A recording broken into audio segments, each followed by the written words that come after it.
What if the meals that kept families going in the 1920s would land you in handcuffs today? Foods once sold on every street corner are now banned, blacklisted, or buried by law. Here are the things people used to eat that are now illegal. Radium-infused foods. Back in the early 20th century, the booming fascination with science collided with marketing hype in a way that made radioactive elements seem like miracle ingredients. That's where radium-laced foods and drinks entered the picture, sold as energy boosters, beauty enhancers, and even aphrodisiacs. One of the most infamous products was Rediscover, a radium-infused water marketed with the slogan "A cure for the living dead." Spoiler, it turned out to be more of a shortcut to that status. The appeal wasn't purely gimmick. At the time, radium had just been discovered, and its glow symbolized cutting-edge health and vitality. In an age without the FDA as we know it today, regulation was minimal and faith in science in a bottle ran high. Wealthy elites and athletes alike were sipping this glowing concoction with total confidence. Radium was often added to water, toothpaste, chocolate, and even butter. No, this wasn't some fringe trend. Radium-enhanced products were sold in department stores and pharmacies, treated as high-end health aids. The tragic irony: prolonged exposure led to radiation sickness, anemia, and horrific jaw decay, as seen in the now famous case of industrialist Eben Byers, who died in 1932 after drinking over 1,000 bottles of Rediscover. His jaw literally disintegrated before he passed away, and when he was buried, his body was placed in a lead-lined coffin due to its radioactivity. Raw milk. Before refrigeration was common and safety standards were strictly enforced, many American households poured their milk straight from the cow to the table. No pasteurization, no problem. Known today as raw milk, this unprocessed version was a staple in the 1920s, particularly in rural communities. It wasn't a trendy health choice back then. It was what was available, affordable, and often the only option. Families typically kept a cow on the property or bought fresh milk directly from local dairies. It was strained to remove visible debris, cooled if possible, and consumed quickly to prevent spoilage. In theory, it was wholesome and nutrient-rich. In practice, it could also be a bacterial time bomb.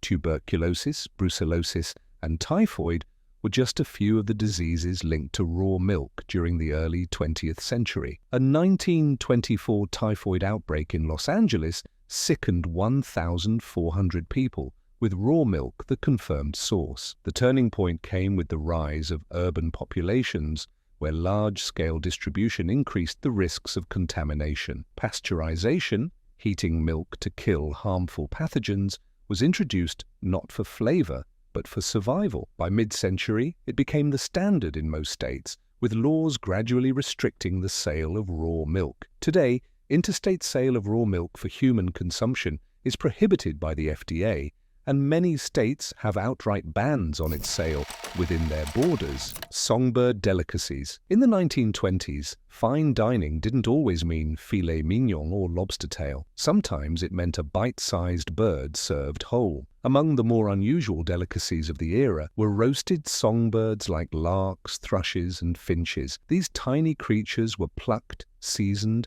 and often pan-fried or roasted with herbs, then served in one piece, bones, beak, and all. The dish wasn't born of extravagance alone. In parts of Europe and among immigrant communities in America, small birds had long been a source of inexpensive protein. Preparation varied slightly by region, but the general method was simple. The bird was quickly cleaned, often singed over flame to remove feathers, and flash-fried until crispy. Diners would consume the entire bird in a few bites. In some circles, the experience was considered both culinary and cultural, a nod to old-world traditions. However, as bird populations began to decline and awareness of wildlife preservation grew, the tide turned. The Migratory Bird Treaty Act of 1918, strengthened in later decades, made it illegal to hunt or sell most native songbirds. Conservation replaced cuisine as the priority, and what was once an edible novelty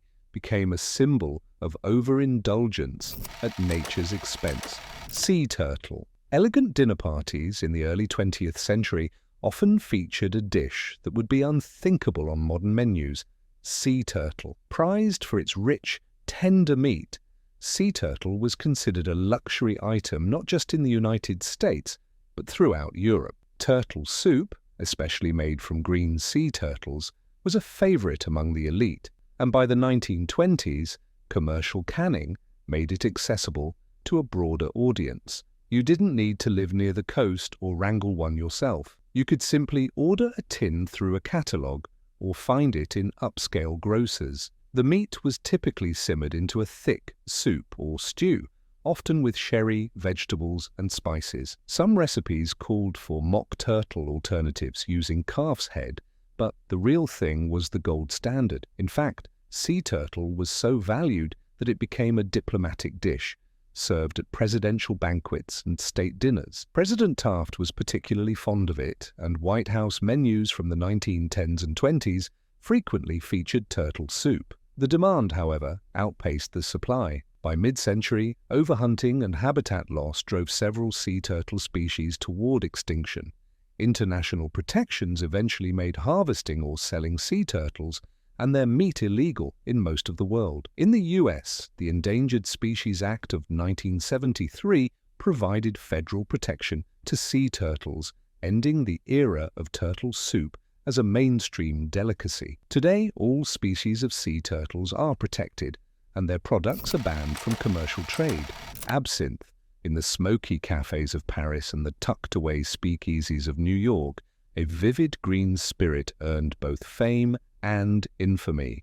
Absinthe, the original form known as the Green Fairy. This potent liquor wasn't just a drink, it was a ritual. Traditionally prepared by slowly dripping ice-cold water over a sugar cube balanced on a slotted spoon, the absinthe would cloud into a pale, opalescent swirl. To fans of the 1920s, this was sophistication in a glass. The main ingredients, wormwood, anise, and fennel, weren't the issue. It was thujone, a chemical compound found in wormwood, that stirred the controversy. Accusations flew that absinthe caused hallucinations, madness, and moral decay. The drink became a scapegoat for everything from artistic eccentricity to violent crime. One Swiss man famously blamed it for murdering his entire family, which helped fuel a global ban. Jean Lanfray, in 1905, committed the crime after consuming not just absinthe, but massive amounts of wine and brandy. Yet it was absinthe that took the blame. Absinthe had become deeply embedded in European and American culture, particularly among writers, painters, and bohemians. But by the 1910s and 20s, bans spread like wildfire. The US followed suit in 1912, nearly a decade before Prohibition, citing health concerns and public pressure. Modern science has since shown that traditional absinthe contains only trace amounts of thujone, not nearly enough to cause hallucinations. As a result, most countries have lifted their bans, including the US in 2007, but with strict thujone limits. Otan Bunting, hidden beneath a linen napkin and centuries of controversy, one of the most secretive dishes in culinary history, was quietly devoured. Otan Bunting. This tiny songbird, no bigger than a thumb, was considered a delicacy among French gourmets and even found its way to American fine dining circles in the early 20th century. It wasn't necessity that put ortolan on the table. It was indulgence, pure and simple. Traditionally, the bird was captured at night using nets, then fattened in darkness, often with millet and figs. It was drowned in armagnac, roasted whole, and served intact, bones, beak, and all. Diners would cover their heads with a napkin while eating, supposedly to trap the aroma, though critics argued it was really to hide the act from God, or perhaps from dinner companions with less adventurous appetites. The preparation method was controversial even then. Birds were kept in dark boxes to disrupt their feeding cycles, causing them to gorge continuously. Once plump enough, they were drowned in brandy, which both killed them and infused the meat with flavor before being roasted. By the late 20th century, the ortolan population had sharply declined due to overhunting and habitat loss. France eventually banned its commercial sale in 1999 under pressure from environmentalists and the European Union. Today, catching or consuming the bird can carry heavy penalties, although black market dinners have reportedly continued in secret. Shark fin soup. In high-end banquets and wedding halls of the early 20th century, few dishes signaled wealth and prestige quite like shark fin soup. Imported from China and served in upscale restaurants from San Francisco to New York, it was a luxury that symbolized success, not sustenance. At the time, Americans were embracing international cuisines, and shark fin quickly became a showpiece in fine dining circles, especially in cities with large Chinese communities. The preparation was meticulous. The fins were dried, cleaned, and soaked for hours before being simmered in a rich broth, often with chicken, ham, or mushrooms to boost the flavor. Because here's the kicker: shark fin itself is nearly tasteless. What it brought to the dish was texture, not taste, along with a tradition that dated back centuries in Chinese imperial kitchens. But as demand rose, the supply chain took a dark turn. The practice of shark finning, removing the fins and discarding the rest of the shark at sea, drew global outrage. Entire species faced population collapse, and the ecological consequences became impossible to ignore. In response, states like California, New York, and Hawaii enacted bans on shark fin sales, joining a growing list of countries with similar laws. The Shark Conservation Act of 2010 made it illegal to remove fins at sea in U.S. waters, but the sale of imported fins remained legal in many places. By 2023, 14 states had banned shark fin products entirely. Beaver Tail. Among frontier communities, trappers, and even clergy, there was once a meal so prized that it earned a place at both survival camps and religious feasts. Beaver Tail. Not to be confused with the fried pastry of the same name, the real deal was a fatty, leathery delicacy enjoyed especially during harsh winters. It was rich in calories, high in oil content, and according to those who ate it, surprisingly flavorful once properly prepared. Beaver tail was typically roasted over an open fire or boiled until the tough skins softened and blistered away, revealing a gelatinous, almost pork-like meat beneath. The high fat content made it an essential source of energy in cold climates. French-Canadian Catholics even classified it as fish to permit its consumption during Lent, a loophole that speaks volumes about its culinary significance. Lewis and Clark's expedition journals from the early 1800s mention beaver tail as a preferred food, and into the 1920s it remained common in areas with strong trapping traditions. But necessity gave way to regulation as overtrapping led to drastic declines in beaver populations. Once abundant across North America, the animal became the focus of early conservation efforts. Trapping seasons were shortened, hunting bans enforced, and certain regions outlawed beaver harvesting entirely. Today, while beaver trapping is still legal in many places with proper permits, commercial sale of beaver meat is highly restricted. Fuagra. At the height of 1920s, fine dining, few dishes carried more prestige or decadence than foie gras. Derived from the French for fat liver, this rich, buttery delicacy is made by force-feeding ducks or geese to enlarge their livers far beyond their natural size. While the technique dates back to ancient Egypt, it found a firm place on American menus during the Gilded Age and continued to grace the tables of upscale restaurants into the Jazz era. Foie gras was typically pan-seared, turned into pâté, or served cold in terrines. Its creamy texture and intense flavor made it a prized appetizer for those who could afford it. In culinary circles, it was viewed as a triumph of tradition and technique. Though the method behind the product sparked unease, even in its heyday, the controversy came to a head in recent decades. Animal welfare advocates raised concerns about the gavage process, where a feeding tube is inserted into the bird's throat multiple times daily. Several studies and undercover investigations led to public backlash and political action. Today, states like California have banned the sale or production of foie gras entirely, citing cruelty in its creation. While not federally outlawed in the US, its production and sale face increasing restrictions making what was once a standard luxury item increasingly rare.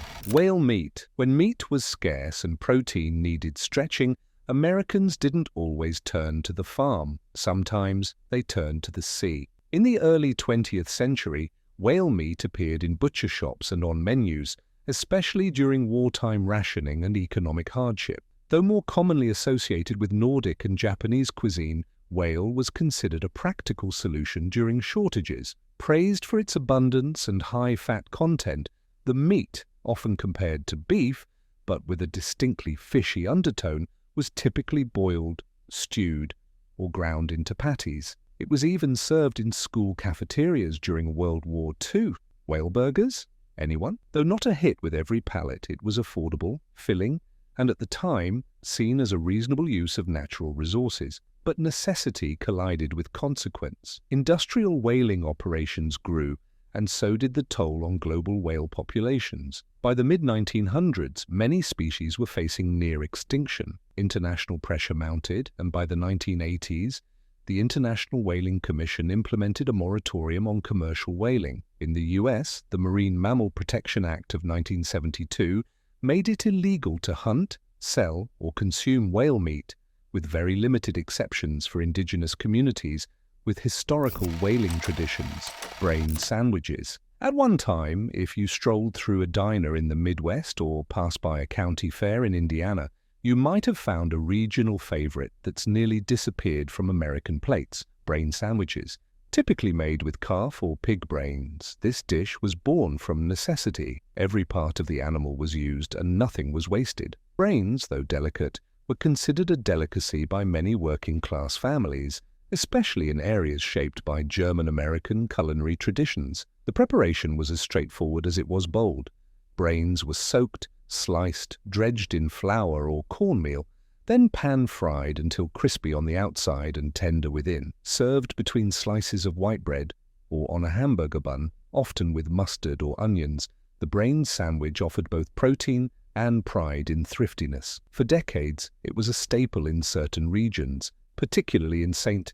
Louis and parts of Indiana and Kentucky. The Hilltop Inn in Evansville, Indiana, famously served them into the 21st century, becoming something of a pilgrimage site for culinary adventurers. But in the 1990s, concern over bovine spongiform encephalopathy, better known as mad cow disease, changed the conversation. Though most U.S. cases involved older cattle, federal regulations tightened, and the use of brain tissue in human food was heavily restricted or banned. Today, most brain sandwiches are made with pig brains if they're made at all. Wild game meats. In rural America during the 1920s, protein didn't always come shrink-wrapped from a supermarket. It often came from the woods, freshly hunted and dressed at home. Wild game meats like squirrel, raccoon, possum, rabbit, and even bear were regular fare for families living off the land. There was no USDA inspection, no commercial processing, just whatever the rifle or trap delivered. It wasn't exotic. It was dinner.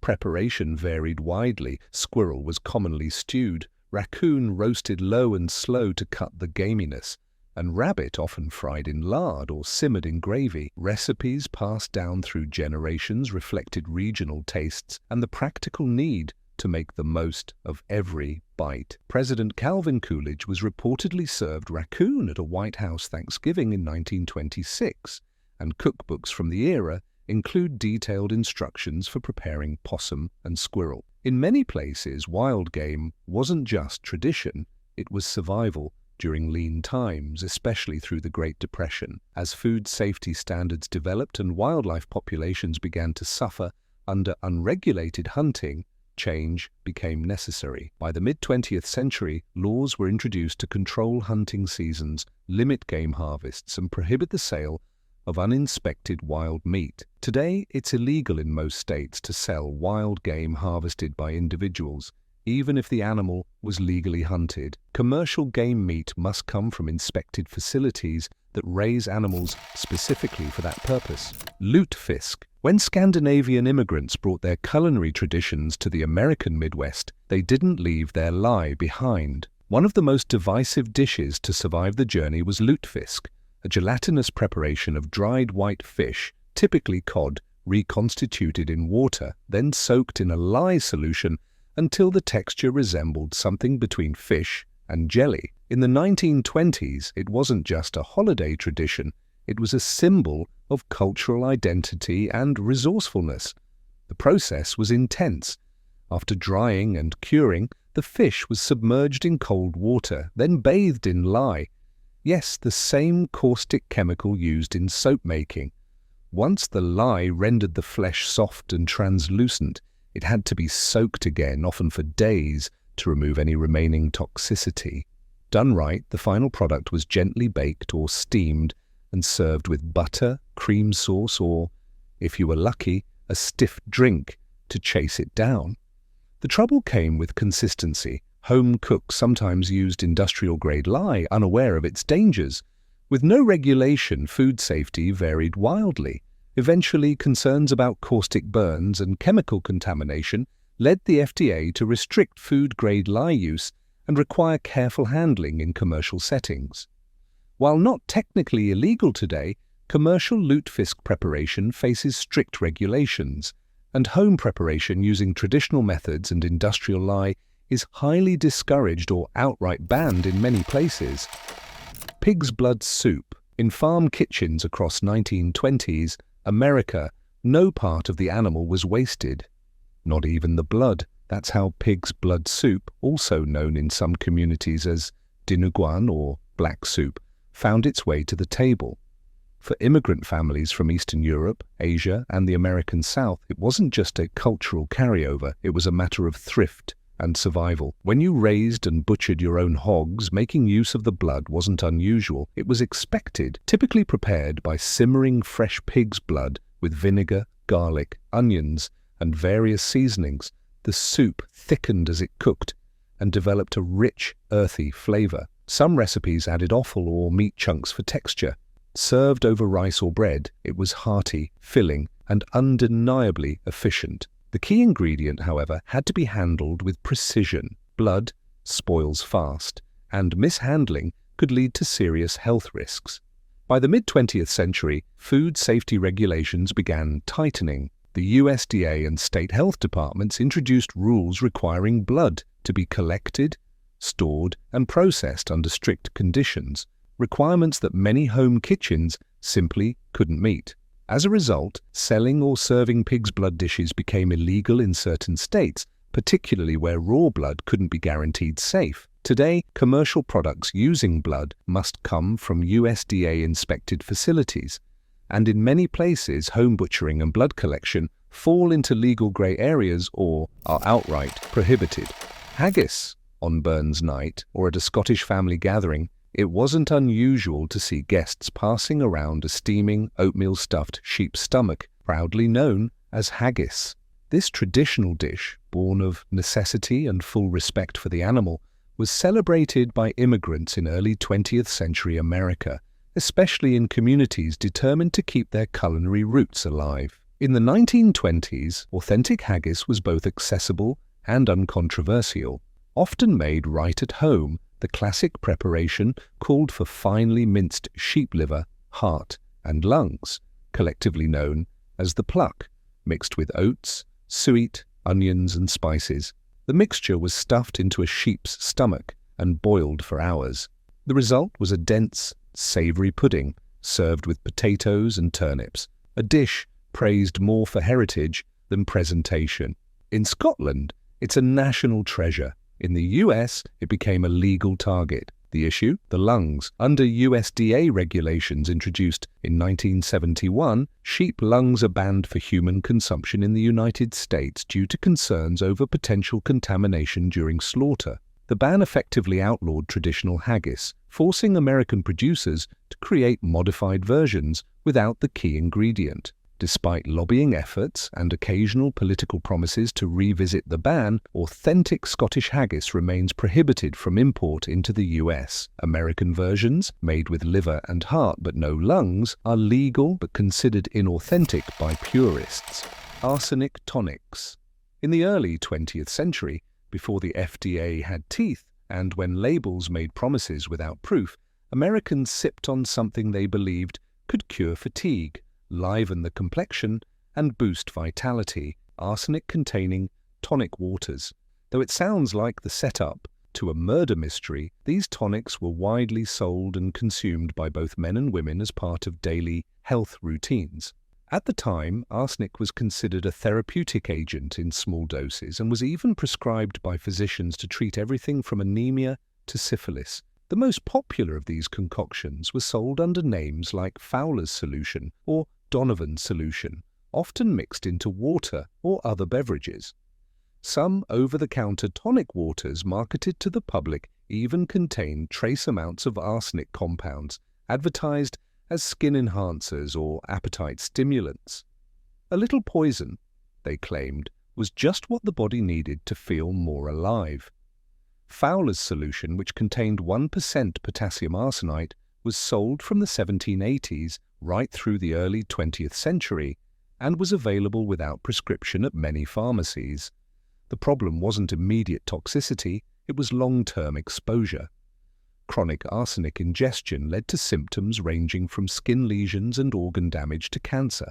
By the 1940s, the medical community began to understand the cumulative dangers, and public health agencies moved to ban its use in food and drink. Strychnine tonics. At a time when tonic could mean anything from herbal relief to high-voltage pick-me-up, one particular elixir promised to energize the weary and stimulate the nerves, strychnine tonic. Yes, strychnine, the same substance better known as rat poison, was once a common ingredient in over-the-counter remedies and even prescriptions. In the early 20th century, tiny doses were believed to act as a stimulant for the nervous system, especially in treatments for fatigue, digestive issues, and even erectile dysfunction. Often marketed under names like nerve tonics or digestive bitters, these formulas were diluted enough to avoid immediate poisoning, assuming the dosage was followed precisely. Bottles often contained alcohol as a base, along with herbs, spices, and strychnine nitrate or sulfate in homeopathic quantities. The kick wasn't imagined, it was chemical. As medicine evolved and pharmacology became more precise, the risks of strychnine began to outweigh its perceived benefits.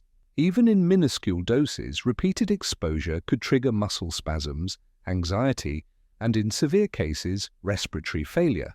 Accidental overdoses weren't uncommon, especially with vague labeling and inconsistent formulas. By the 1930s, the FDA began restricting strychnine in medicines, and the 1938 Food, Drug, and Cosmetic Act essentially ended its use in over-the-counter products. Today, strychnine is classified as a highly dangerous poison, and its use in any consumer product is strictly prohibited. Sassifras oil. Before colas and lemon lime took over American soda fountains, the reigning flavor of old-fashioned refreshment was rooted literally in the forest floor. Drinks flavored with sassafras oil, especially old-school root beer, were beloved across the country in the 1920s. Extracted from the bark or root of the sassafras tree, this oil gave beverages their spicy, sweet kick, instantly recognizable and uniquely nostalgic to anyone who grew up with it. Sassafras wasn't just flavor, it was folklore, touted in tonics and homemade concoctions.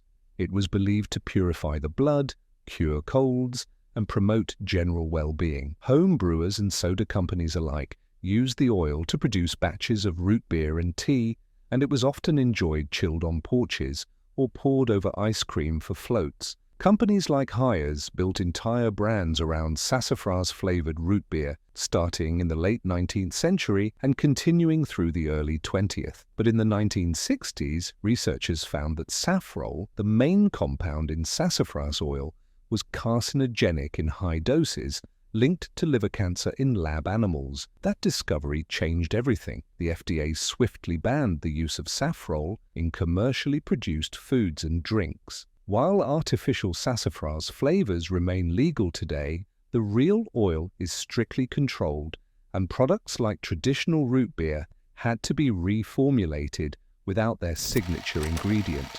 Ambergris in desserts. Long before artificial flavoring revolutionized the dessert world, luxury kitchens leaned on rare and exotic ingredients, none more curious than ambergris, a substance famously described as whale vomit, though technically it's expelled from the other end. Produced in the digestive tracts of sperm whales, ambergris was valued not for its origin story, but for its deep, musky aroma and subtle, earthy flavor. In the 1920s, it was a sought-after addition in perfumery and, more surprisingly, in food, especially high-end desserts. Used sparingly, ambergris was grated or steeped to infuse puddings, custards, and jellies. A dash could transform a dish into something elite, with European aristocrats and American chefs using it to add mystery and luxury to the final course. The high cost wasn't just for show, it was supply and demand. Ambergris was, and still is, extremely rare,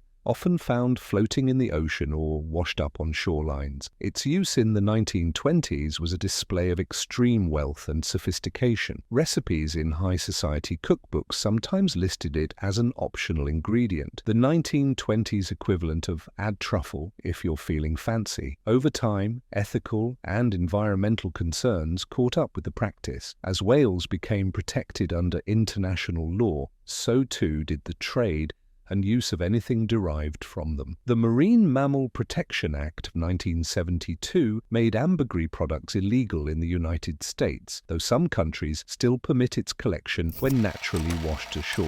Home-butchered meat. Long before meat came shrink-wrapped with sell-by dates, families across America relied on a more personal process: uninspected home butchering. In the 1920s, it wasn't unusual for households, especially in rural areas, to raise, slaughter, and process their own animals, hogs in the fall, chickens on Sundays, a steer if the family had enough pasture. The butchering block wasn't in a plant. It was often in the backyard or barn, with knives honed by hand and recipes passed down on index cards. Everything was used. Meat was cured in salt, sausages were stuffed by hand, and lard was rendered on the stove.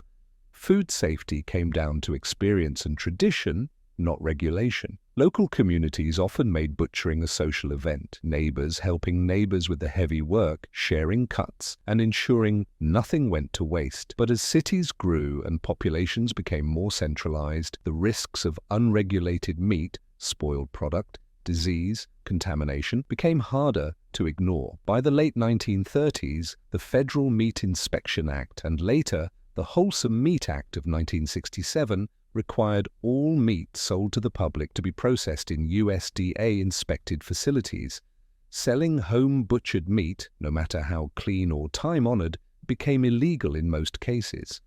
While families can still legally butcher animals for personal consumption in most states, the moment money changes hands, federal inspection requirements kick in. Deep-fried lard. In American kitchens of the 1920s, few ingredients were as versatile or as sacred as rendered pork fat. Lard-fried everything wasn't just a cooking method, it was a way of life. From crispy chicken to flaky pie crusts, lard was the default fat on hand. Prized for its high smoke point and rich flavor, it came from backyard butchering, sat in a tin by the stove, and found its way into nearly every meal of the day. This wasn't indulgence, it was efficiency. Lard was inexpensive, shelf-stable, and readily available from home-raised hogs. Frying in it gave food a golden crunch unmatched by modern oils. Cooks didn't think twice about deep-frying donuts, potatoes, or even bread in lard. It was Grandma's secret weapon and the reason your biscuits tasted better than anything at the store. But by the mid-20th century, health science began catching up. Lard was high in saturated fat, and by the 1970s, the rise of vegetable shortening and concerns about heart disease pushed it out of mainstream kitchens. The final blow came when many commercial lard products were hydrogenated, introducing trans fats. Those, in turn, became heavily regulated or banned. While lard itself isn't illegal today, its once ubiquitous use in deep frying everything from breakfast to dessert has been relegated to culinary history, viewed now as a heart attack on a plate rather than daily sustenance. Homemade moonshine. In the backwoods, basements, and barns of 1920s America, the sound of bubbling copper stills was almost as common as church bells on Sunday. Homemade moonshine, illicit, unaged whiskey, wasn't just a rebellious pastime during Prohibition. It was often used for food preservation, flavoring, or trading when money was tight. With store-bought liquor banned and economic uncertainty looming, rural communities leaned into centuries-old distilling techniques to make spirits that range from barely drinkable to downright dangerous. Using cornmeal, sugar, water, and yeast, moonshiners crafted high-proof alcohol through fermentation and distillation, often with improvised equipment. Beyond its use as a stiff drink, moonshine found its way into cooking, infusing pies, cakes, sauces, and even cough remedies. It was flavor, fuel, and sometimes currency, but the same batch that could warm your chest might also burn your esophagus. Lacking regulation, homemade moonshine was notorious for contamination, sometimes containing methanol or lead from faulty stills. Health risks, along with its untaxed status, led federal and state governments to crack down hard. Today, producing spirits without proper permits remains illegal, with potential penalties including hefty fines and jail time. While legal, commercially produced moonshine is now available, the genuine backwoods article, made in secrecy without government oversight, remains firmly on the wrong side of the law. Pemkin. Centuries before protein bars lined supermarket shelves, indigenous peoples across North America had already perfected a high-energy, long-lasting survival food, pemmican.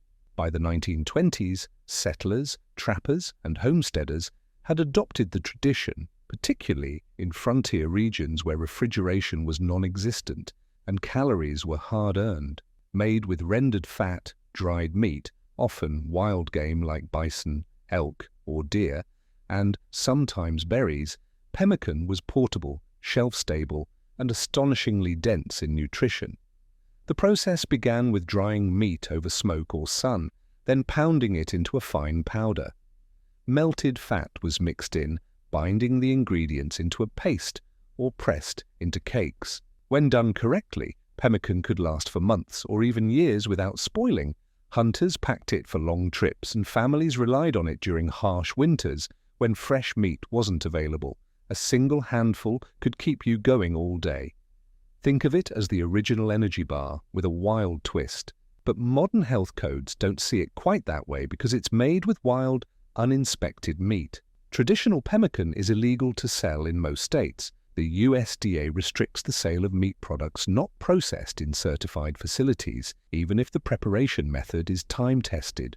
While you can still make pemmican at home for personal consumption, selling it commercially requires using inspected ingredients and following modern food safety protocols, a far cry from the traditional preparation that sustained generations of Americans. If you've enjoyed this journey through the forbidden foods of yesterday, don't forget to like this video and subscribe to our channel for more fascinating glimpses into how everyday life has changed over the decades. And let us know in the comments, which of these once common foods surprise